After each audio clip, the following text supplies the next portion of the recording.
It got me. Sorry for the technical difficulties. Welcome to another week of Generation of the Game. Let's see. No, that way. Pointing that way, we got JP.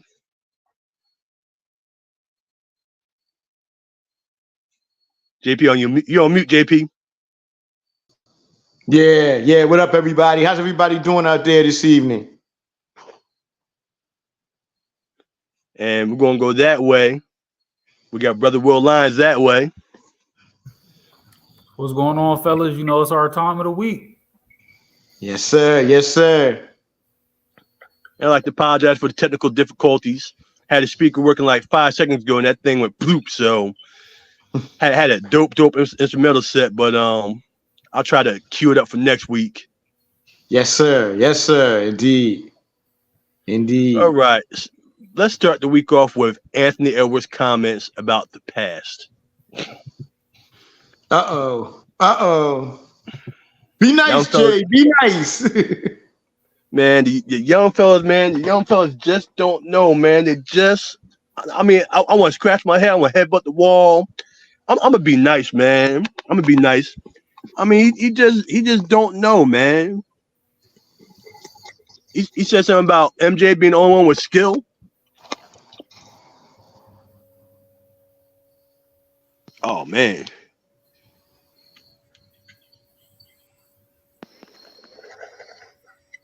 Yeah. Hello? Can you hear? Yeah.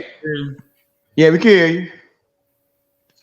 MJ was the only one with skill, and I'm like, he forgot about like 20 other NBA players, but Will start it off. What you think about Anthony Edwards' comments? I mean, you know, man, I'm the younger generation, but I definitely don't agree with this. JP and I just talked about this. I gotta kind of, give it some context. I blame the media and social media. I feel like for clickbait for TV, it's something that's become very popular to disrespect the older generation or to take the older generation's comments and diss the new generation. But to say MJ's the only person that has skill from that time, it's flat out incorrect and it's ignorant. If you look at highlights, if you look at game film, there's a lot of people, that has skill, throughout the history of the game.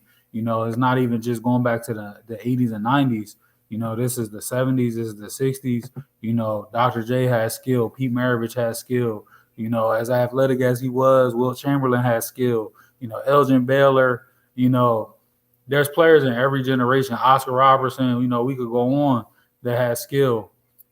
And I'm certain that Anthony Edwards didn't do his research, but I know exactly where he got that from. There's footage that keeps floating around from like a few Bulls games, and it almost looks like a pickup game, like it's very like limited handle, a lot of turnovers back and forth and stuff like that. But you turn on your TV, any night this upcoming season or pull up a game from last season, you might see the same thing. Overall, I don't believe that the game itself has just evolved, in leaps and bounds. I think that the rules have allowed for certain things to look the way that they look. The rules, there's no hand checking now. You know what I'm saying? It's easy to get around people when they can't, use that grown man strength, put an arm on you to keep you from getting where you're trying to go. Or, from what Jordan dealt with, getting knocked out the air, you know what I mean? Like, of course, you're going to look like, an average guy might look like he'd be the best player in the world in the 80s, It's not factual. And as much as I like Ant, he's dead wrong here. JP, what you think about the Anthony Edwards comment?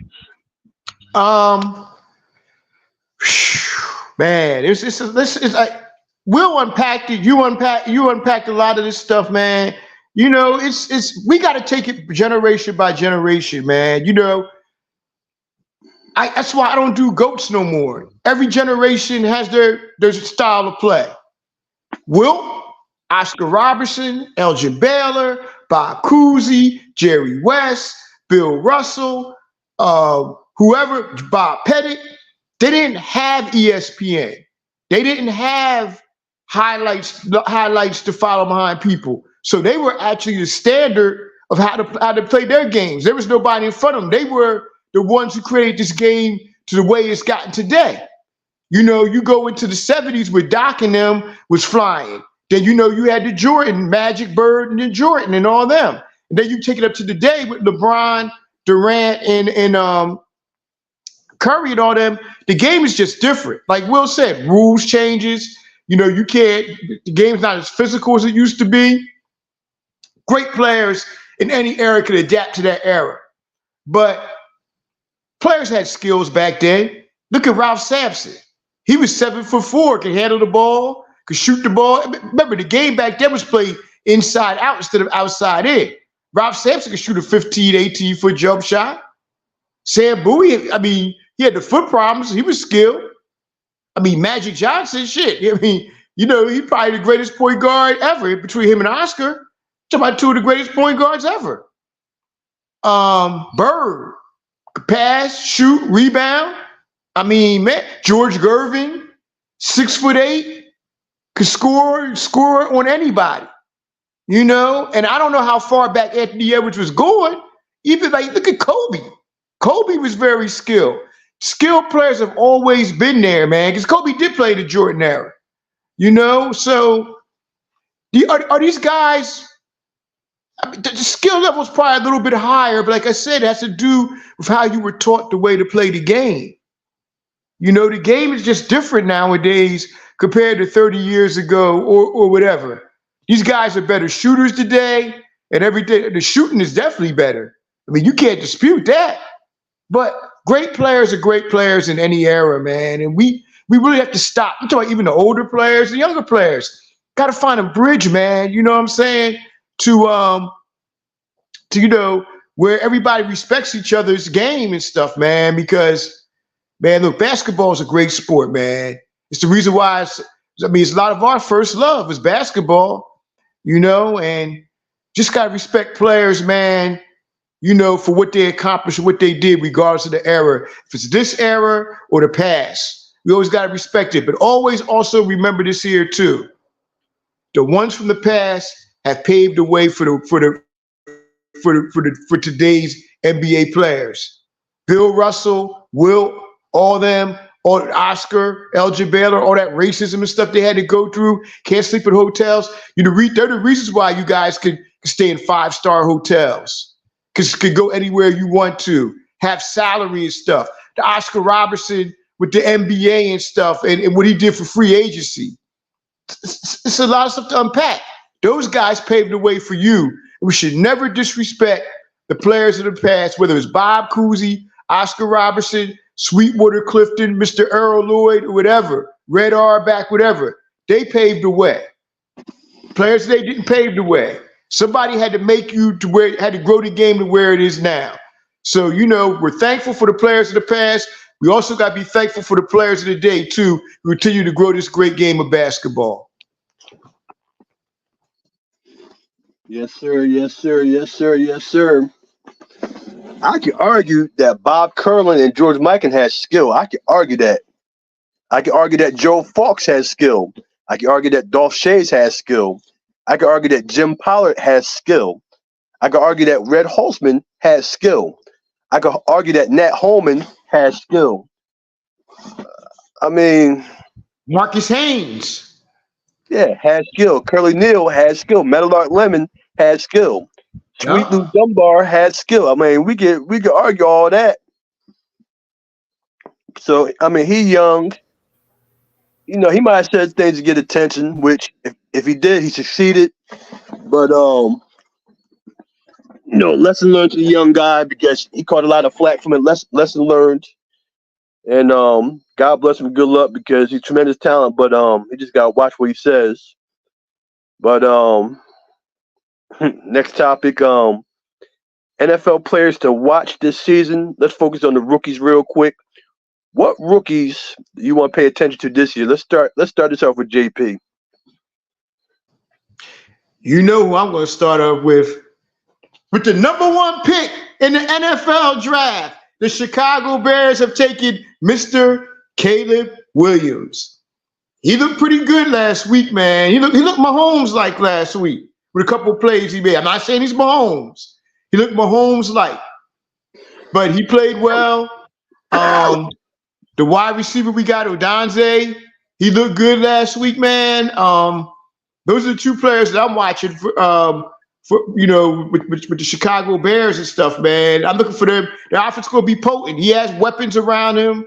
So I'm looking at Caleb Williams, man, have a big year this year and possibly have the type of year that C.J. Stroud had last year. But he has more weapons than what C.J. Stroud has. Although C.J. Stroud had good weapons last year, this guy, Caleb Williams, has Keenan Allen, DJ Moore, Odunze. He has DeAndre Swift coming out the backfield. Yeah, Chicago Bears, man, they're going to be all right this year. We'll see how far they can go. Definitely. Well, what rookie are you looking at this year? I'm interested to see what Jaden Daniels is able to do in Washington. He was dynamic with LSU. Obviously, he's not going to have, the same receivers, but it should be very interesting. I'm glad that they kind of got it out the way and gave him the job early. Some of the plays I've seen from, their practices look good, man. He really putting some zip on that ball. And we know he can get out and run as well. I just hope with that slight frame he has, he don't take too many hits and he can play the whole season. All right. What rookie am I looking at this year? You mentioned Caleb Williams, mentioned Jaden Daniels. Marvin Harrison Jr. is going to be interesting because Kyler Murray's his quarterback. His father is a Hall of Famer. Larry Fitzgerald's also mentoring him. They said the young man has great work ethic. They say he's a monster. So he stays healthy. Think about NFL. If he had 5 catches a game, that's 80 catches. If you have 80 catches for 10 years, that's 800 catches. So if the young man has 5 catches a game, that's a good season for him. If he has 6 catches a game, that's 100 catches for the season. It's a 17 game season. So we're going to see the upside of this young man. We're going to see the progress of this young man, and we're going to see if the Cardinals can can be better than what they were. But they are historically one of the most abysmal franchises in history. So they have an 8-8 season. Not 8-8. They have 17 games. They have a 9-8 season. That's a good season for them. That's a real good season for them. So I'm going to keep my eye on Marvin Harrison Jr. Okay, we're going to stay with the NFL. What current situation, what current players or players are you watching this year? JP, you can kick it off. I want to see how Derrick Henry matches up out there in Baltimore, man. See what he's going to do with him and Lamar back there, man. That's going to be that running game is going to be crazy in Baltimore, man. To see what they want to do. And I would say the other team I'm looking at are the Chiefs with Xavier Worthy and Hollywood Brown and all them guys they got back there now. They got some burners back there. Not DJ Moore, the kid Moore, that was a wide receiver that played good for him last year. I'm looking at them as well, man. Kansas City to see what type of numbers Mahomes going to put up this year. We already know Travis Kelce, what he's going to do, and they have a good running game. So I'm looking at Baltimore and the Chiefs to see how they do. And, they kick things off next Thursday. So I'm at 2 Thursdays from now. We're looking at that. Well, what players, or situation are you watching right now? So I'm interested to see how the Eagles bounce back. Picking up Saquon, the biggest question mark with him is always health. He apparently needed some medical attention today. But if healthy, with what they were able to do, picking up that receiver, it looks good on paper.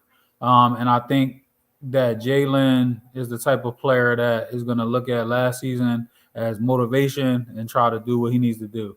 The other thing I'm interested to see is not so much as a player, but if Harbaugh can whip them boys into shape out in Los Angeles. All right. What situation am I going to pick on? Okay, I'm gonna break this down. I'm gonna put my professor cap on real quick. Russell Wilson and Justin Fields. Check this out. I'm gonna pick on Russ real quick. The Seattle Seahawks rarely get rid of players. Usually, you play with Seattle Seahawks. If you retire, you're good to go. If the Seattle Seahawks let you go before retirement, that means you lost your luster, you lost your glory.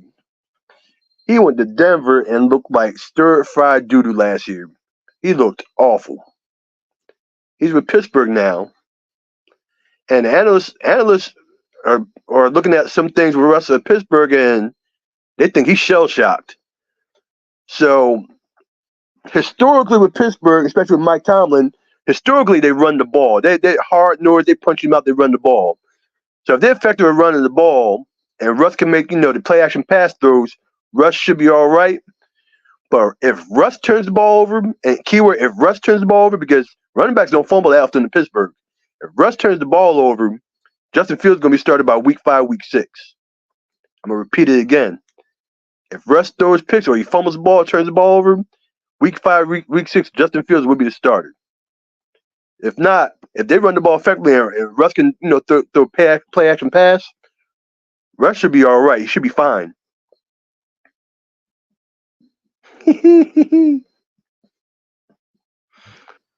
Anybody? Good points. Anybody got any questions? Yeah, good points.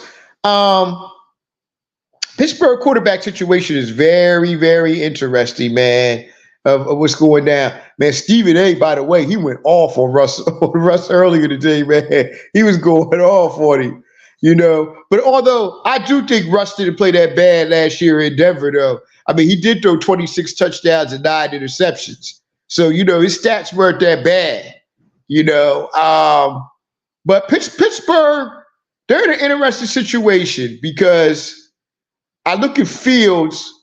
Justin Fields is as much talent as anyone, bruh. As anyone. And he's a dual threat quarterback, He can run and pass. So we're going to see what's going to happen. But you're right, though. If Russ sits up there and he wets the bed at the beginning of the year, oh yeah, Justin Fields coming on that field. Definitely. Yeah, man. Yeah. Usually Pittsburgh runs the ball, so if he manages the game, he'll be fine. But first 4 or 5 games up the hole, he got like 8 to 10 picks. He out of there. Oh man, 5 games, yeah, definitely. So definitely. And I want to go back to the Baltimore situation real quick. Baltimore could be incredible. Derek run the ball, Lamar manage the game, the defense get turnovers and get the ball back to them, and they run the ball, burn the clock, beat the defense up. Baltimore could be incredible early. Now KC, Mahomes is going behind the back passes like basketball. Come on, man, it's not fair, man. It's not fair, man. Like, cats are in trouble with Mahomes, dog. That was insane. He's throwing behind the back passes. Like that was insane. Basketball. That was insane. Yeah, folks are in trouble, man. So KC gonna be special. Baltimore gonna be special. Houston gonna be special. The Chargers could be special, or they could be 500. But if they with Paul Ball, he gonna run the ball. So Justin Herbert, his passing percentage is gonna go up this year because they're gonna run the ball. So the Chargers could be dope, but because in the AFC West with Oakland and I said Oakland, Las Vegas and Denver, they're gonna beat each other up. In KC. Man, the Raiders, they're gonna take a big step back. That quarterback situation, you got what's his name? Minshew. Minshew. Yeah, you got Gardner Minshew, man, bruh. They wasted Devontae Adams, man. They're wasting him out there with him being a quarterback. And you got nerve to get rid of Derek Carr and bring in Jimmy Garoppolo. Come on, man. And now you gotten worse this quarterback they got in there now. They should have took a quarterback in the first round this year. They should have moved up. You know what's going to save the Raiders? You know what's going to save the Raiders? I said, you know what's going to save them? What? They got a running game. They got a running game with Josh Jacobs. No, they don't. Josh Jacobs is in Green Bay. He's gone. Oh, wow. Yeah, he in Green Bay. Yep. Yeah. They're not going nowhere. Yeah, I don't know what Mark Davis is doing. He sure ain't Al Davis. Man, that means Green Bay is going to be a problem. Sheesh. Absolutely. Green Bay is going to be a problem. Oh, man. They're going to run the ball, and young boy going to throw for high percentage. Mm-hmm. Ooh, sheesh. I didn't know that. They're going to be tough. Hey, Will, what happened with Saquon today, man? I didn't hear nothing about that earlier. Give me 1 second. I can look it up. All I saw was that he was getting some medical attention. I mean, he could have just been cramping up.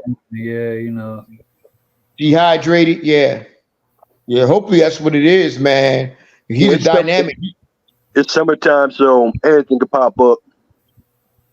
Yeah. Man, you're gonna see Saquon Barkley go off this year with that Eagles offense because he got weapons around him. Now he gonna be a real dangerous. I mean, he was a one-man show in New York. Now he really gonna be he gonna be something special in Philly. Eagles got so many weapons. All Jalen gotta do is not mess it up. Yep. Bruh, they got tight ends. They got Dotson down in the slot. They got Dallas Goedert. They got Smith and Brown, and you had Saquon. Man, that offense is going to be so potent, it's not even going to be funny. And they addressed the needs of the secondary with their drafted and who they picked up. The Eagles will have a good year, man. People keep on sleeping on the Eagles. They come up with San Fran and Green Bay. Yo, the Eagles are right there with any team in the NFC to come out and be in the bowl. They're right there. They're lock in step. Man, the Eagles wasn't playing no games, man. How he was doing his thing this offseason. Man, let me tell you something. How he been doing his thing for the past 3 years, how he been doing his thing, man. How he the best GM in Philly. All these GMs are doing work, though. The Phillies GM doing work. Daryl Morey, you know, I was on him. I was getting on him back in June. But Daryl Morey, I got to give him his due. He did his thing. But Howie Roseman overall, he's the best GM in Philly, though, man. You know what I mean? He's the best GM in Philly, bar none. Hey, man, I don't want to be negative, but that's not saying a lot. As a wise man once told me, kill the team and fire everybody. Hey, you know what? I'm gonna disagree with you. Say that Howie's the best GM in Philly. I'm gonna disagree with you. Why? Phillies. Last 5 years, they've been the most consistent. The Eagles have been very consistent too. Man, I mean, Eagles won that thing in 2018. They went back. Okay. They went to the Super Bowl twice. Okay. When the Phillies went to the World Series and went to the National League Championship game. Yeah. You're right. Yeah. You're right. I mean, and the Phillies are in their first place right now. Yeah, all the Philadelphia teams are doing their things. The Eagles, the Phillies, the Sixers. The only team need to get on board is the Flyers. And I heard that Russian dude's going to be nice that they got. Yeah, but that line with the Flyers, I watch hockey. You got 3 lines, and their lines are terrible. Like they're pooping. They're out there skating. They're out there skating, getting cardio exercise. They are doo-doo. Hey, Jay, you know what? You might have to add some hockey in this year too, brother. You know what I'm saying? Keep us up to date with hockey this year. Oh, definitely. Well, because you know, I go to the games. I got the home and away jerseys. I'm one of the few black dudes that rock hockey jerseys. Yeah. Back in the day, everybody used to rock hockey. You see it right there. Yeah, I know. Yeah. Everybody Everybody's rocking hockey jerseys back in the day, though. I remember Mobb Deep used to rock them all the time, the Jersey Devils. I got the custom made John, so I'll be floating with the orange bandanas. I'll be floating around like you. Plus, when I go to the games, the snow bunnies be looking at me, so I'll be laughing at them.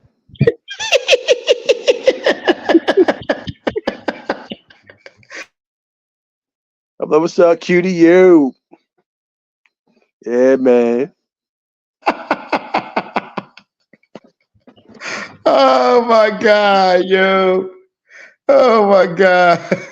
Yo, Will, you got anything, brother, on this football thing right here? I'm just eager for it to get popping, man. We almost there. Yeah, man. Jay, I'm still laughing, man. Jay, crazy, man. Yo, you want to move on to the next topic? Yeah, man. Let's see. We covered NFL. We covered Anthony Edwards. We talked about hockey a little bit because the Flyers' ineptitude. Oh, because you and I, Jay. Let me add this image. We talked about this last night, JP, on the sidebar. But the Lynx Aces game, yo, that was a game. That's a game changer for the WNBA season. What went down last night? Why you say that? Because the Lynx are 2.5 games up on the 3 seed. Because Lynx is the 3 seed, Aces are the 4 seed. They just went up a game on, so they got 2.5 games up on the Aces. If the Aces made the 4 seed, they got to put the Liberty in semis, and that's them going to 3-peat. That's gonna be a big deterrent for them to do a 3-peat if they're the 4 seed, and they have to play the Liberty first. But Liberty playing real good right now. Yeah, the Liberty are. Bro, let me tell you something, man. That girl Collier last night, and Collier's the truth, man. That girl was hitting shots from a lot of places last night, man. And Will, who's that little point guard they had? I think she was number 3 for Minnesota. Who's that little point guard they got? Is that McBride? Kayla McBride, I think. Yeah. Yeah, with the short hair. With the short hair, Courtney Williams. Yeah. I think it might be Courtney Williams. Man, she was lighting them up last night. Boy, she was lighting them up last night. Minnesota's having a great season, man. And they're having a great season. She averaging 20 and almost 10 boards, man. She no joke. Yeah, and 20 last night. Mm-hmm. And they did a pretty good job on Asia last night. They did a pretty good job on her last night. Second and third quarter, she was ice cold. Nothing. Yeah. They shut Asia down last night, and man, yo, they were picking the shit out of Kelsey Plum last night off those screens last night, bro. I was like, man, there's a couple fouls there. The refs ain't call. I was like, man, you sit there looking at it. Look like pinball, like ping, ping, ping. I was like, ooh. Yeah, they weren't even calling it. They weren't even calling them picks. Man, the Aces need some production from the center spot in a bad way, like in a real bad way, and they need Chelsea Gray to get back to form. Man, she's still trying to get back right after that injury. Yeah, I still wouldn't count out the Aces though, man. They got a lot of talent. Man. But also last night, Tina Charles, second leading scorer in WNBA history. Man, we talk about the great players in WNBA history. Nobody ever talks about Tina Charles, man. She's a great player, man. Will, what do you think about Tina Charles? Phenomenal career, Olympian, UConn great, MVP in the WNBA, now the number 2 all-time leading scorer.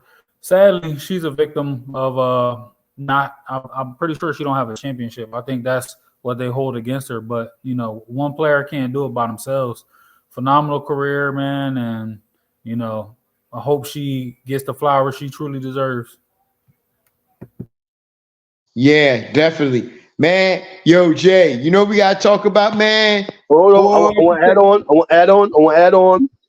Yeah, she's not just number 2 scorer. She's number 2 rebounder in history also. Yeah, she will be a Naismith Hall of Famer. She will be in the Hall of Fame. She's going to get her flowers. Oh yeah. Yeah, Tina Charles definitely is. You got to remember, She's been great her whole career. She's the #1 high school player in the country. When she's at Christ the King, she went to UConn, and now you know what I mean. She's in WNBA, second all-time leading scorer, rebounder. But bruh, I'm gonna tell y'all something else too, bruh. Boy, that's this last couple weeks. That Caitlin Clark, that girl been going off, boy. That girl been going off. Hey, the post Olympic slumber boy. She's like, should be on the team. Should be on the team. I'm gonna show you. I'm gonna show you. Should be on the team. I'm gonna show you. Yeah, man. Yeah, she bruh, that post like somebody said, she had to be in the film room during the last couple weeks before the Olympics, man. She had to, because she's playing like a vet now. She's playing like a vet. Hey, getting 2 weeks off, getting them fresh legs, that's all you need sometimes. That's all you need. I think it's that more than it is the film room, because when you look at the way the rookies get thrown right into the WNBA season with no break pretty much after their like NCAA season wraps, if you're on a team that makes a deep run, it's crazy. Like, it's not like that in any other league.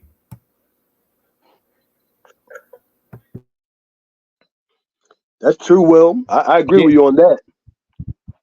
Yeah, that's a good point. That's a good point you made. That's a very good point.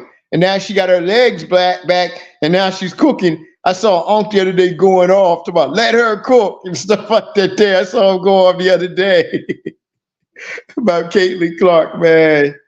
Yeah.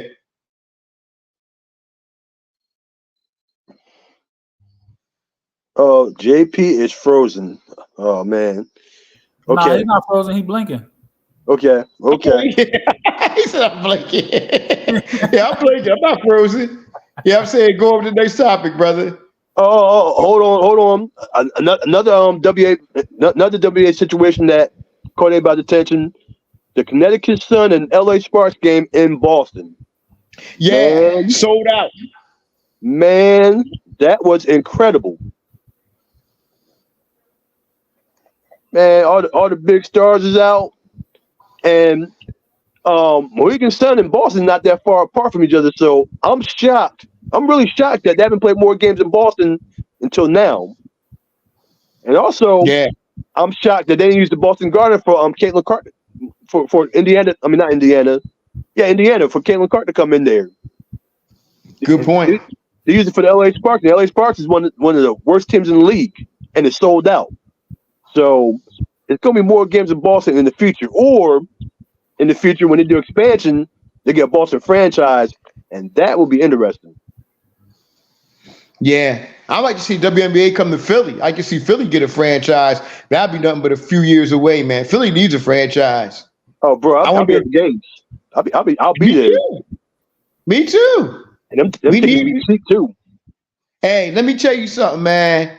Jay, if you remember, a couple months ago, man, what did Pastor Lowe's tell us? That the women's sports is going to be on the rise, and it's going to be just as big as the men. Yep. Women's sports is on the way, bruh. It's on its way, and I'm here for it.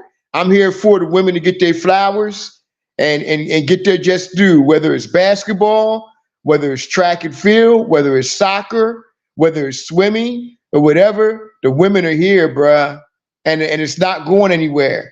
We got to understand the women play at a high skill level. So,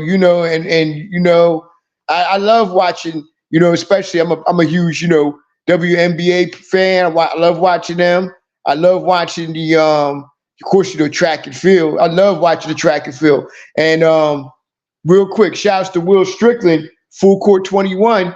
He even had a full Court 21 women's tournament. Well, he has that every year though, but the women also get, they play as well around the world, man. So, women's sports is on the rise, bruh. It's definitely on the rise. Yeah, buddy. Go ahead, Jay. Go on to the next topic, brother. What you want to discuss? Quincy Wilson. Quincy Wilson. What about, you know what? I'm glad you're discussing Quincy Wilson right now, because got to go on a rant for a minute, y'all. I got to go on a rant for a minute. You know, I'm sitting there, man. Nah, man, I'm serious, man. Let me tell you ignorant mofos out there something right now. Because I was on the CBS Sports thread yesterday, and these mofos sit up there trying to argue with me, talking about Quincy Wilson to football. I said that was 2 years ago. These idiots going to sit up here and tell me, oh, well, the season hasn't started yet. I don't know what's going on with social media or whatever. This young man just came back from the Olympics. I'm going to be saying, because some of these dudes out here are remedial. And I don't mean to throw no shade on anybody, but they are remedial. I'm serious. I'm serious. Because if you would follow like I told a lot of them yesterday, some of y'all didn't know who the hell Quincy Wilson was before the Olympics. Let's go over this again, as I told them. Let's go over this again for the seeing impaired. For the seeing impaired, let's go over this again. He has a track NIL deal with New Balance. He also has a deal with the same sports agency that Sidney McLaughlin-Laverne and Joel Embiid and a couple other NBA players have a deal with. Okay? Let's get that. Track and field right now is his bread and butter. And then here goes this thing. There ain't no money in track and field. Excuse me. If you perform at an elite level, there is money. It might not be $35, $40 million a year. It might not be what these players are making in the NFL, but there is a lot of money, more money than what y'all Negroes see in your lifetime. Let's cut the nonsense about, Quincy trying to argue with me about Quincy Wilson playing football. He hasn't played since his freshman year. And whatever he makes a decision on, whether he wants to go back to football and track, whatever, it's his decision. But please do not bring misinformation to a gunfight. Please do not do that. I'm sorry, y'all. I had to go on a rant, man, because it's a lot of dummies out here in the social media world. A lot of dummies. Well, you want to add on because mine is going to be, it's not going to be as long as JP, but I'm gonna let you go before me, Will, because I'm gonna drop some facts on you guys when I go. So, Will, go ahead. I mean, it's just simple. He's already a made man in the world of track and field at a young age. You know, he's already getting NIL money. Why risk his health? You know what I mean, out there getting tackled. And anybody out there that thinks they got more knowledge than JP when it comes to this, you're a fool, and it shows. Over to you, JJ. I've been teaching I'll start my 27th year in 2 weeks. Start my 27th year. I've seen a whole lot of things. So the first thing I want to bring out is Quincy Wilson's mom. I hope she's on red alert because the girls are coming. Man, they're gonna get their braids done, the weaves done, they're gonna get the wigs done, the perfume gonna be popping, clothes gonna be popping. He walked the hallway, they're gonna bump into him on purpose. Oh, excuse me. Hi, how you doing? They're gonna be bumping into him. He gonna think he's on the football field in the hallway, man. Them girls gonna be nudging him, bumping into him, tripping him on the stairs. So first couple weeks of school gonna be bananas, man. Or it's gonna be girls, scared to see him, and they're gonna run in the corner because they're gonna be nervous to see him and start crying when they see him. Teenage girls are interesting. I would love to be a fly on the wall in boys' school the first couple weeks of school. I'd love to be a fly on the wall, man. But like I said last week's show, and I'm going to say it again this week's show, I'm going to sit up on this one. Yo, all the girls that shot me down the last couple years, man, look, I'll go see them and be like, yeah, you dissed me. You didn't give me time of day. Yeah, you shot me down. The thumbs down, the thumbs down, the thumbs down. I'll be like, I'll be on the rampage. Dead serious. I'll be going nuts first couple weeks. Oh yeah, you've been hiding from me. Yeah, you've been hiding from me. Yeah, I'll be going after everybody. I'll go get moped and be hunting girls down. Like, yeah, you shot me down. I'll be on the moped chasing girls down. Man, picture you're the teacher in the classroom and they ask you for a report of what you did this summer. Well, let's see. I'm 16 years old. I'm an Olympic gold medalist. I got it was in Paris, France. I was at Fan Fest last week in New York. Got interviewed by the Pivot with Ryan Clark and Crowder and all them. Met Jay-Z last week. Yeah, that's how my summer went. That's how my summer went. You took pictures with LeBron this summer, KD and all them. Yeah, that's how my summer is going. And how many phone numbers did you get, young man? 60. The whole world. Yeah. That's what I was The going back whole home. world. I'll be going back home and be thumbs down to everybody. Yo, I'm gonna tell you all this right now. Whatever meets if he comes back to high school this year and he runs meets wherever they go to, whether it's down in Virginia or New York or whatever, bruh, them meets are going to be jammed packed. They're going to be jammed packed. It's going to be scary because it's jam-packed this year, especially when we went to Philly. The whole side we sat on, my YouTube video confirmed that. The whole side we sat on, the final stretch of the 400, the final 100, man, that's going crazy. Yeah, but I'm saying you might, and in the pen relays this year, I'm telling you now, you better get your tickets early this year. You better get them early. Like when they come on sale, you better get them because I guarantee, and I'm going to tell you, and that's a warning to the pen relays. I told you this. I know how you want to do like the high school boys Friday 2 years ago, girls. Last year was boys, girls, boys. Let me tell you something. You got a 16-year-old Olympic gold medalist potentially coming back to Bullets this year. You better have him run on a Saturday where everybody can see him. I wrote the pen relays and I told them what they should do. You should close out the meet with the boys and girls 4x4 relays. That's what you should do, high school boys and girls. That's what you should do. You should run the trials boys on Saturday too, because people want to see Quincy. Run the girls trials on Friday, but have them run the finals on Saturday. That'd be fair enough right there. Just do it for the next year or so if he comes back. Just do it like that because you're going to be losing money if you got that boy running on Thursday and Friday. You're going to be losing some money. So pen relays, y'all got one job to do. Get it right where everybody's coming to see Quincy. Do it right. JP, I think I strongly believe he's coming back. We'll see. We'll see if he comes back, bruh. And case in reference, Michelle Glover and Carol Lewis, they made the Olympic team their junior year. They came back one of their senior year and murdered everybody at the pen relays. Murdered everybody. Yeah. He might come back, man, but it won't surprise me if he goes pro neither, man, because that 44-20, bruh, that's what set it off for me.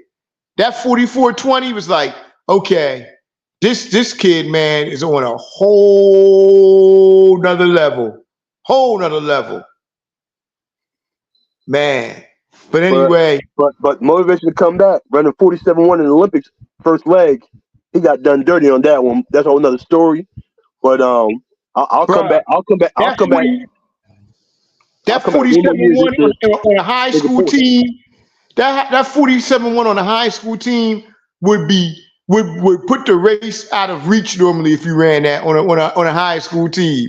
He run 47-1 on a high school team. That lead would be so big, man. And that's how crazy it is.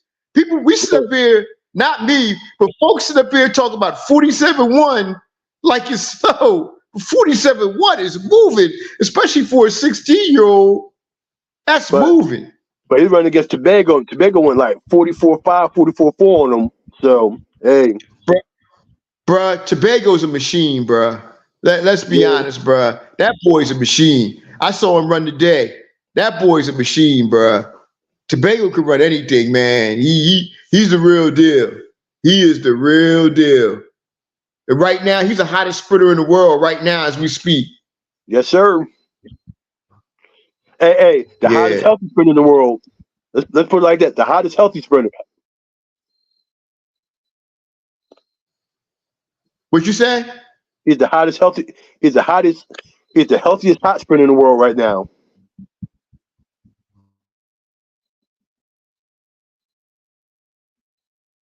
JP's All on right, mute. Jay, go ahead to the next topic. I'm off mute. Okay. Will, you want to add something? No, y'all covered it, man. Les Seal is out here getting to it. Yeah, definitely. JJ, you got another topic for us, brother? Yeah, college football starts Saturday. Florida State versus Georgia Tech overseas. Florida The question State.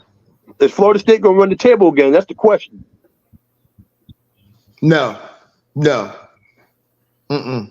think they get one ACC? No. You think they get one ACC loss? Yeah, they'll get one. They might get in the playoffs. They'll get in the playoffs.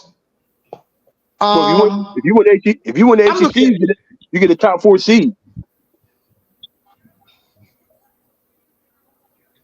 What'd you say, Jay?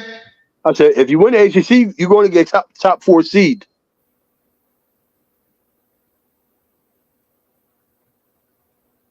We can't hear you, brother. Technical difficulties. Please stand by. The ACC. That's the ACC going to be tough, man. It's going to be tough. I'm looking at Michigan, man, this year. The defending national champions. Of course, blue and gold forever. But they got Texas week 2, bro. They got Texas week 2. Woo! That's gonna be the measure. That's gonna be the measuring stick right there. That's gonna be the measuring stick. Yeah, they win that game. Yeah, Texas is going to Ann Arbor. Texas is tough. Texas could win a national championship. They go. It's a couple teams that could win the national championship. Texas, Georgia, the Eyes, I can't pronounce the name of that team. The Eyes. That's all I can say is the Eyes. They're going to be tough. Don't sleep on Alabama. Do not sleep on Alabama neither. They got a lot of talent there too. Yes, sir. Yes, sir. What do you think? Jay, who you watching this year in college football? What teams you watching? Oh, Oregon too. You can't forget about the Ducks. But go ahead, Jay. Who you watching? Yeah, they got Oregon. They got Oregon winning the Big Ten this year. They got them as the Big Ten favorite. I'm watching the Suckeyes. I'm watching Oregon. Watching Michigan. I'm watching Texas. I'm watching Alabama. I'm watching Georgia. I'm watching Florida State. I'm watching Colorado. Is there somebody that I forgot? Is there somebody that I slept on? I'm watching NC State, but NC State gonna be tough. They're gonna be good. And I'm gonna watch Syracuse. I'm gonna watch Syracuse, but my nephew's playing. But outside that, that's about it. I'm gonna get my popcorn every week. I'm gonna get my cherry Kool-Aid every week, and I'm gonna be watching games chilling. Get my chicken wings. I'm gonna be chilling. Yo, your Neff. Oh, gotta go Club Dub too. You know that Club Dub gonna be open this year. Like I said, I might go down there. I'll be at Club Dub this Saturday. Yeah, I'm gonna go probably for the Michigan Texas game. I might go down to Club Dub and see him then. But yo, your nephew gonna be a problem, bro. That 3 carries for 42 yards I saw the other day, and that run he had for Syracuse, man. They had the angle on him, outran the angle going into the end zone, boy. I was like, man, that's that speed, bro. Ran 10-18 and 100. Went 21-03 and 200. Hey. That's that speed. That's that track speed showing up. He's going to be the impact game-changing back there. Where he's a threat to take it to the house anytime he touches the football, man. He's a dangerous threat. Backfield or coming out of the backfield. One-on-one, he's a defensive coordinator's nightmare one-on-one. Damn right. Yeah. If they set a screen for him and he breaks loose on the screen, he's gone. Oh, man. You can put him on the screen, man. Look, man. And I'm going to tell you another player you better look out for, too, at Georgia, Dwight Phillips Jr. Remember, he's a 10-2 sprinter, man. Bruh, that speed of Georgia, man, him coming out the flat or running the ball, man. You said Dwight Phillips Jr.? Yeah. Is his dad who I think he is? Yes, it is. Yes, sir. Olympic long jump champ? Yes, sir. Yep. Lot of athleticism in that family. Bruh, he was a 10.24 sprinter last year. He was 10-2 sprinter. A lot of athleticism in that family. A lot of athleticism. Jeez. That boy gonna be tough. That boy gonna be explosive with Georgia. He gonna be a change of pace back too with Georgia, man. I can't wait to watch football. What about your Trojans? What about the USC Trojans? What about them? Man, they playing LSU first game in Vegas. That's gonna say a lot. We're gonna see where they at. LSU going Paul Orndorff power drive them boys, man. I am not optimistic about that game. If they beat LSU, then that's a good way to start the Pac-12 season. Not Pac-12, Big 10 season. That's a good way to start. Man, LSU gonna they're gonna beat dog shit out of them boys, man. We'll see. It's USC beefed up at that. And I love USC. But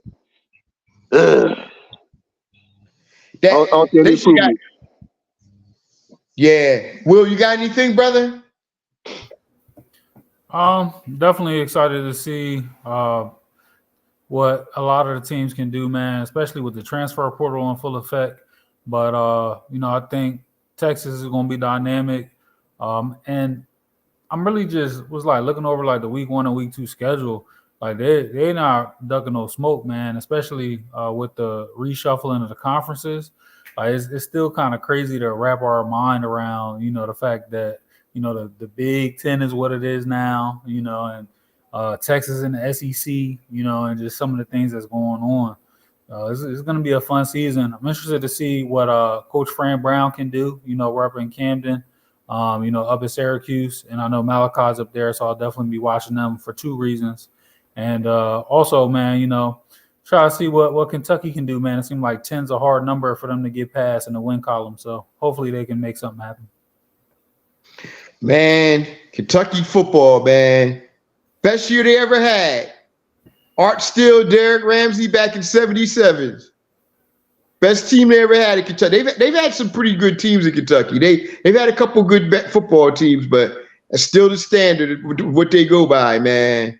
They went 10-1 and they was on probation. Yep, 10-1 and on probation, man. They'd have been in a major bowl game too if they were on probation. Oh, they've been in Sugar Bowl. Yeah. They would have, man. Alabama went to the Sugar Bowl and blew Ohio State out. Yup. And I think Kentucky beat Alabama that year, didn't they? Yeah. Yeah, they'd have been they've been playing basically for the national championship. Nah, the national championship that year was Notre Dame in Texas. Joe Montana. National title was the Cotton Bowl. They'd have been a top 3 team. They were a top 5 team. They'd have been probably number 2, number 3 team in the country. Well, the bowl games that year was crazy because Notre Dame went from 5-1 because Oklahoma lost, Michigan lost, Oklahoma lost. Kentucky was on probation. If Oklahoma would beat Arkansas, Oklahoma might have got the chip. Is that the game with Billy Sims? That the game with Billy Sims had that big fumble? Nah. That wasn't that game. Arkansas star running back was suspended, so the backup running back had like 200 yards. Oh, yeah. The Orange Bowl. Yeah, you're right. Oklahoma was number 1. Yeah, Roland Seals. He had a big run in the first quarter. Man, that dude had the game of his life, man. I remember reading about that, man. That boy had the game of his life, man. He had 200 yards on Oklahoma. Lou Holtz was coaching at Arkansas. Yeah, man. That's when you had to have a running game. That's what football was about. Running the football instead of just passing the football they got nowadays, man. Yeah, you're right. But I'm looking at. I want to see what Deion does this year, man, with 2 of the best players in the country. It's going to be interesting where Colorado is. I'm rooting for Deion. He got 2 Heisman candidates. That's crazy. Yeah. Yeah, we're going to see where they at this year, man. Hopefully, I'm hoping Deion has a great year this year, man. At Colorado, Deion had Colorado like HBCU the first couple weeks of the season. They had him like the Georgetown of college football. Hey, let me tell you First something. couple weeks of the year. The first couple games, if I watch the games and he didn't improve the offensive line, I am shutting the game off. I'm gonna get the remote control and go boop.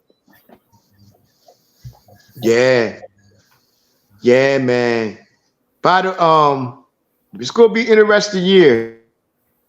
Will, you got anything you want to add, brother? Or is that it? No, that's it, man. Can't wait. Yeah, definitely. All right, Jay. I think I think we covered everything basically, right, Jay? Yes, sir. Yes, sir. Yes, we did. Okay. Well, I got to do two. Two more. Got to do. I got. What's the two more we got to do? Alvin Addles and then the music. Oh, yes, sir. Yes, sir. Yeah. All right. First, and I'll do that. I'll start with that one, man. With the Al Addles things, man. Yesterday, what was it? Yesterday, or was it yesterday, we lost NBA pioneer, one of the original. Well, he wasn't one of the original Warriors, but that man was in that Warriors organization for over 50 years, man. We lost the great Al Addles. I believe it was yesterday, at the age of 87, man. Great, one of the first, not the first, but one of the first black coaches in the NBA. Also, was the first coach to win an NBA title with the Warriors back in 1975 with Rick Barry and the crew. Jamal Wilkes, Silk Wilkes was on that team, and what's his name? Phil Smith, I think, he was the guard, number 20. They were on the teams, Jeff Mullins and all them. Man, Clifford Ray. Clifford Ray, yeah. Clifford Ray was on that team.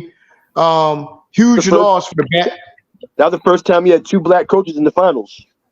You're right. Casey Jones and him. You're absolutely right. 1975.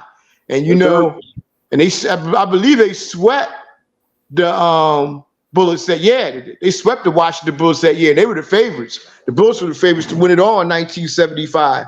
But man, great man, Hall of Famer. With the Warriors organization for over 50 years, man.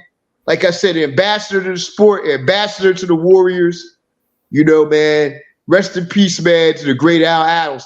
Also, they've all said this. Everybody from Sonny Hill to Wilt to other players, they said Al Addles was one of the toughest players ever to play in the NBA.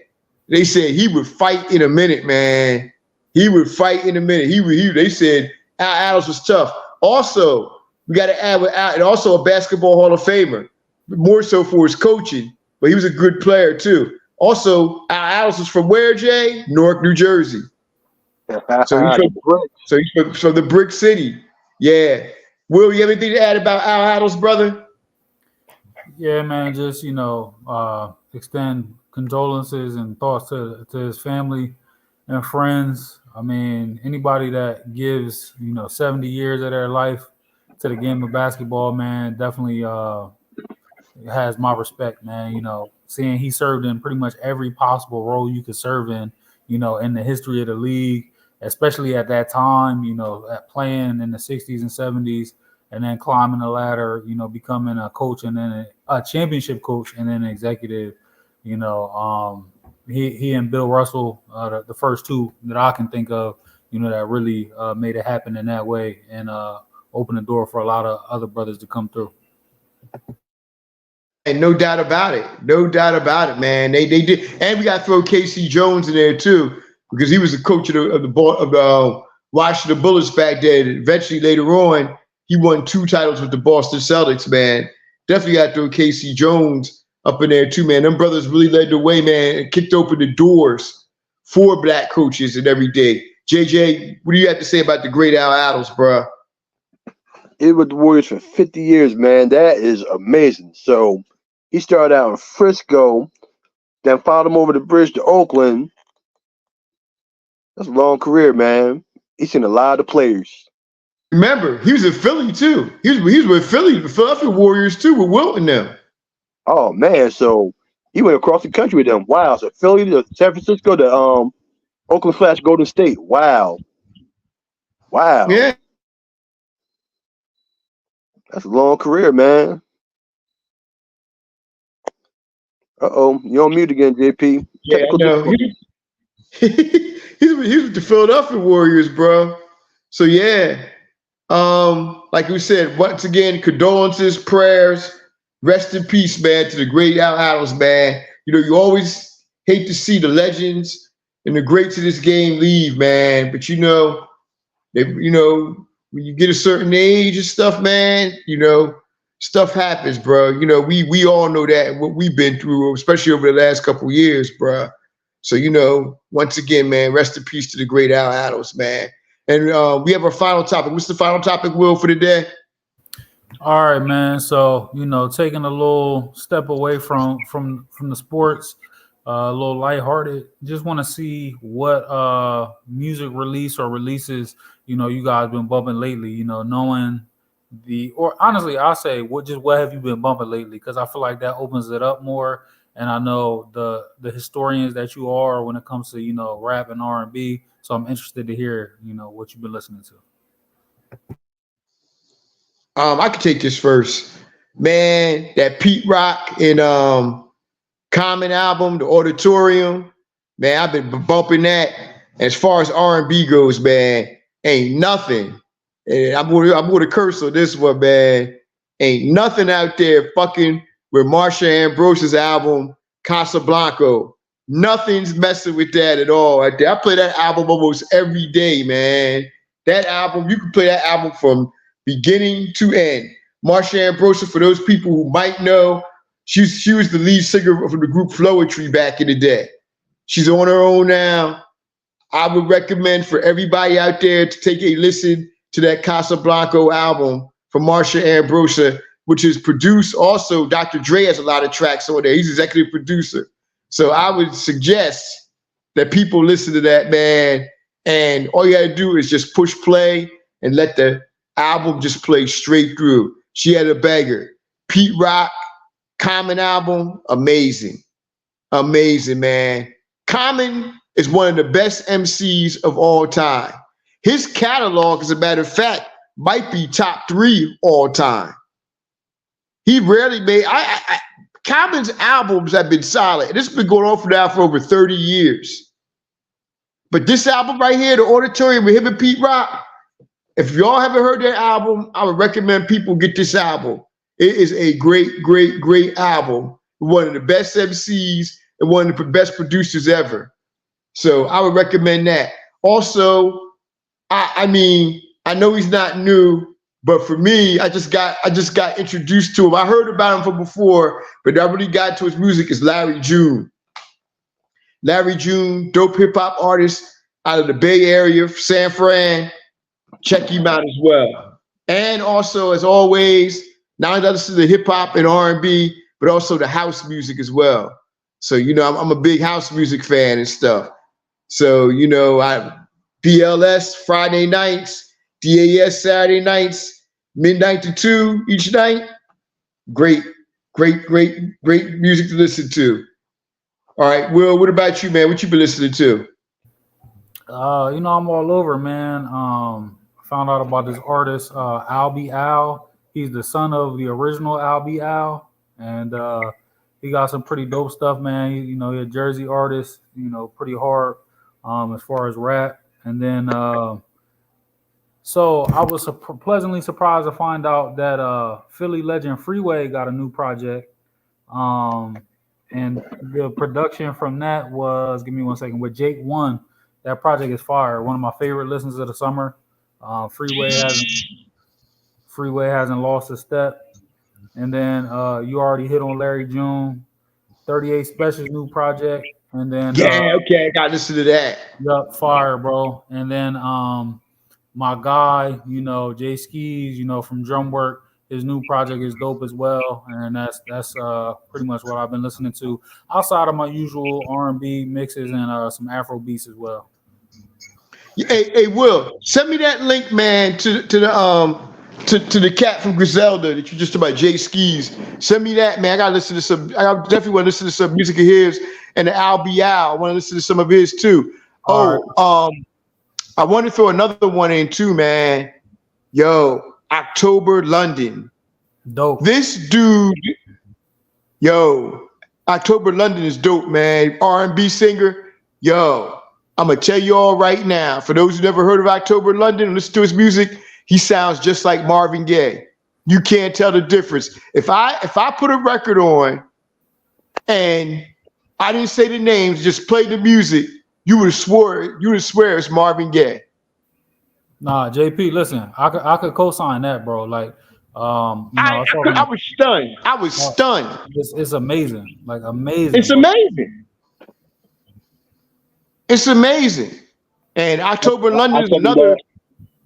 I second that. He did some tracks with Snoop a couple years ago. I second that. Yeah, bruh. October London got some stuff, brother.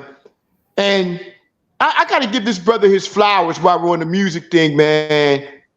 Yo, we got to say The Alchemist. The Alchemist is one of the best, is in the top 5 producers of all time as far as hip hop goes, man. Yep. Alchemist got some incredible beats, bruh. Yep, without a doubt, bro. Amazing beats. We got to give him his flowers, man. Alchemist gets his flowers. JJ, what you got for us, brother? This summer, been listening to Nas, listening to Common Pete Rock album, listening to Snow Allegra. I've been heavy into reggae. I've been, retracting my steps with reggae from high school and my college years. The dancehall reggae in the 90s was incredible. So I've been listening to stuff from there. I work at a skating rink, so I've been listening to R&B and house and slow R&B like 5 nights a week because I work at 2 skating rinks. So yeah, man, this summer is great. When it comes to music, this summer is real great. Oh yeah, and Afro beats and Baltimore Club also. Yes. I got to check out some of these Afro beats in Baltimore. I know about Baltimore Club, man. I got to check out some Afro beat stuff too, man. Definitely, man. But yeah, I would also say, since you mentioned, it's what, Will? I said I'll send you some. Well, I don't know what streaming service you use, but I'll send you some Afro beats recommendations. Yeah, I use YouTube Music. I got YouTube Music, man. Okay. Yeah, BLS on Sunday nights play Afro beats. Okay, what time? Like 7 to 9. I gotta check it out there. I gotta see what they're gonna play, man. Of course, as always, too.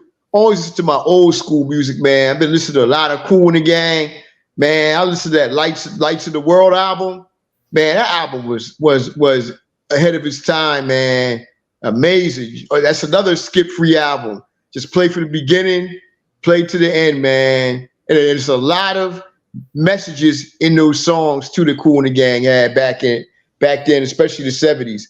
Man, a lot of course, Earth, Wind, and Fire. Always got to have Earth, Wind, and Fire in the rotation, man. Marvin Gaye, Curtis Mayfield. Got to have Minnie Riperton. And man, look, man, I was watching YouTube last night, man, and it's these young, I guess they had maybe in their 20s or something, and they listened to this music for the first time, and they played that Minnie Riperton, man, Inside My Love. We hit them high notes. Man, they couldn't even say nothing, man, when they heard the high notes, man. That's why I say, man, a lot of this, I'm gonna say it.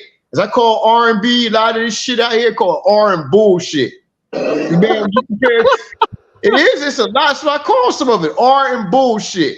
There's a lot of R and bullshit out here. There's some good artists, of course, that we talked about, but there's a lot of R and bullshit out here, man. And you can't even, excuse me for my French, you can't even fuck with the artists from back in the day. That's a damn shame. I gotta go back 50 years to hear some real relevant music sometime and hear some real grown folk shit. It's crazy, man. But you know what? That's timeless music, though. Oh, but man. Yeah, I had to go on a little rant, man, because that R and bullshit, some of that shit, man, especially that bullshit they play on the radio, man. Come on, man. That ain't no R&B, man. Shit.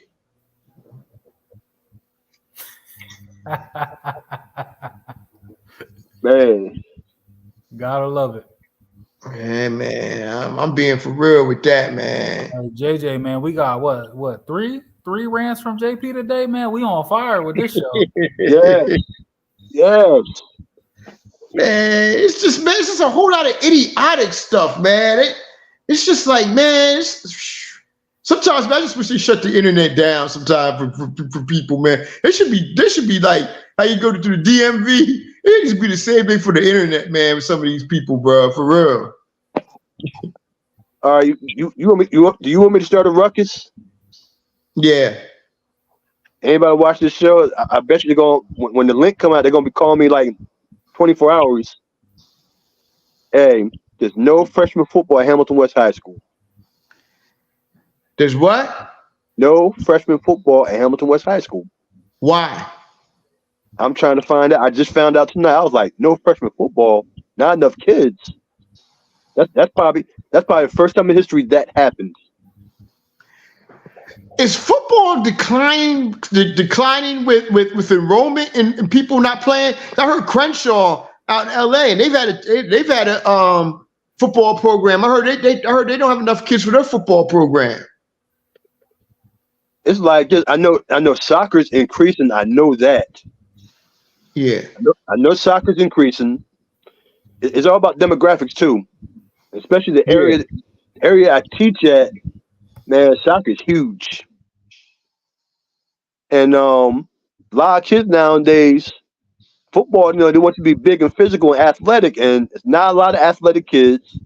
A lot of big kids can't run. You have to give them oxygen pump if you run like over a minute. You'd be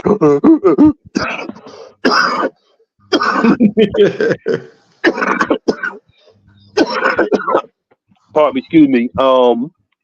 Yeah, it's not. It's a lot of kids not built to play football nowadays. Believe it or not. Now, like I used to, like I said, big kids can't run no more. You get these athletic kids, but they're too small, and the right kid tap them, they're on the ground. So, but yeah, somebody watches a couple of days, like, no freshman football, JJ, what's going on? Like, I'm trying to find out too what's going on. Wow, that's crazy, man. No freshman football. That's real wild. Yeah, they got the freshmen playing with the JVs. Wow, that's crazy. That's not good, man. Oh no, that's not a good sign at all, man. Oh no. High school football season is here, man. And by the way, man, here's my fourth rant. I might as well do a 4x100. Here's my fourth rant, and this is to the PIAA, man. How in the hell you got a kid named Sean Lee at Harrisburg High School? Apparently, somebody said there's a technicality where he played his 5th year of high school football, but it was a COVID year. He was homeschooled. So they count out against him. 2 days before the season begins, they rule him ineligible. Luckily, this kid has a full ride to the University of Pittsburgh. But you're really screwing a kid over 2 days before the season begins and make a ruling against him. Really? Is that what we're doing? These governing boards, NJSIAA, PIAA, man, they a mess, man. And they talking about we're for the kids. No, you're not. You're taking away kids' dreams. I'll be at Pitt. I'll be at Pitt January 15th. I'll be at Pitt's campus for spring 2025. Oh yeah, that's what I think he's going to do. That's what I think he's going to do. He's a quarterback too. That's what I think he's going to do. But it's just, man, it's just a shame, man, how these old people sit up here and just rule against these kids like this, man. If the NCAA is going down, these state athletic organizations need to go down too, bruh. For real. Shit is nuts. Yes. This is legendary. The 4x100 by JP. The 4x100. And we didn't drop it. That's amazing. Four rants today, bruh. 4 rants today, man. It's just a lot of madness and idiotic shit going on in the world right now, bruh. A lot of it. But yeah, man, this is another great show, fellas. Another great show. Let's wrap this up now. Let's take it home. Let's start with Will first, because JJ said he had something for us at the end. So we're going to let JJ anchor this program at the end. I can't wait to see what he has. Oh, excuse me, but Will, go ahead, brother. You have the shout outs.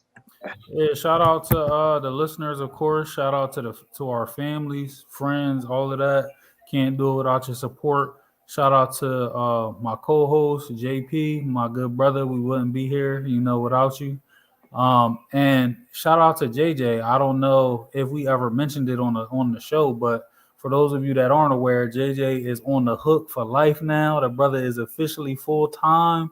So the dynamic duo is now a big three. We're the big three now. We're definitely the big three. Definitely. And Thank you, of brother. course, Thank you. Of course, shout outs. Of course, first and foremost to Mr. Lyons here, Will. He's the one that keeps us together. He's the Magic Johnson of our team, man. He puts everybody in play and stuff. He's like the Magic Johnson. Of course, my brother JJ right here. He's the Dennis Rodman of the team. He gets the rebounds and does all the dirty work. Of course, we got that. And on a serious note here, I gotta send my condolences and prayers, man, to Mr. Lewis Evans, who was the grandfather of my nieces Tyler and McKaylee, and also Shayla, man, and to his wife, Mrs. Angela Evans, and the family, and Dale, Toya, the brother. This is a doggone shame, having a brain fart. The brother, and to the Evans family, man. My prayers and condolences are definitely go out to you, man, and to the family and stuff, because the Evans family is my family too. So we're all in mourning about Mr. Lewis Evans, great man, master cook to this day. He makes the best oven turkey I ever tasted in my life.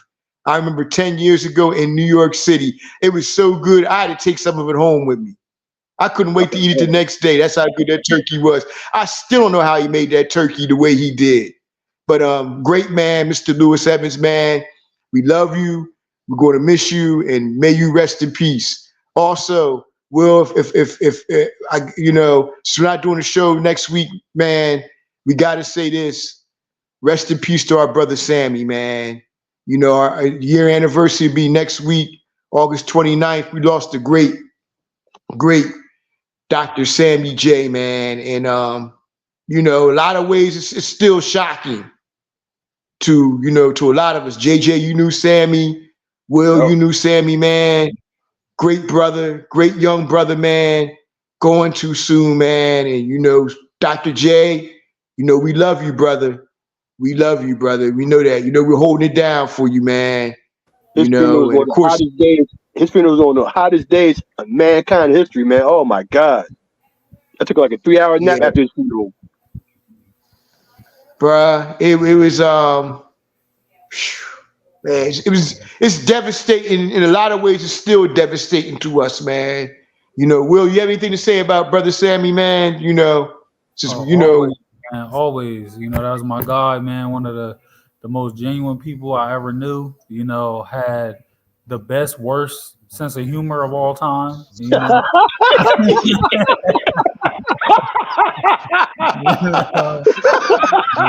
was my boy, man.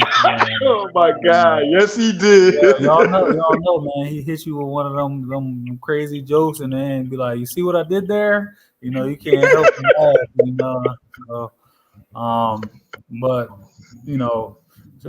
one of the most genuine people of all time, man. Miss that guy dearly, man.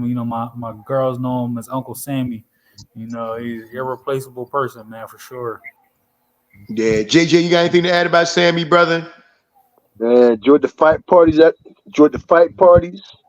love for the Eagles, dry jokes, and non-stop went after JP, kept cracking on JP like no matter where he was at. If he was there for 4 or 5 hours, he was cracking on JP the whole time, man, just coming at him.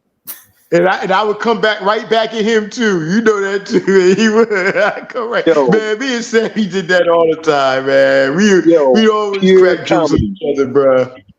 Pure comedy, man. Oh, man. He be attacking JP the whole time, man. Hey, that guy. If we had him and Kins in the same room on you, you've been in trouble. Oh, man, Ken's got me this morning, man. You don't even want to know, man, what happened this morning, bro. You don't even want to know. Yo, I started with kids though, man. But you know what? I gotta learn to leave Kins alone, bro. When it comes to cracking and stuff, man, because he's out of control. Will, you never met my boy. You never met my boy Kins, man. Will, he really missed his calling. He could have been a writer and comedian. He really could have been, man. And bruh, he's one of them type of people, man. When it comes to cracking, he's lethal. You don't want to mess with Kins, man, when it comes to cracking, man, because he'll light you up, man. He will light you up in a minute. Well, we was in JP's backyard last year after Mr. Polk's funeral. We was in the backyard.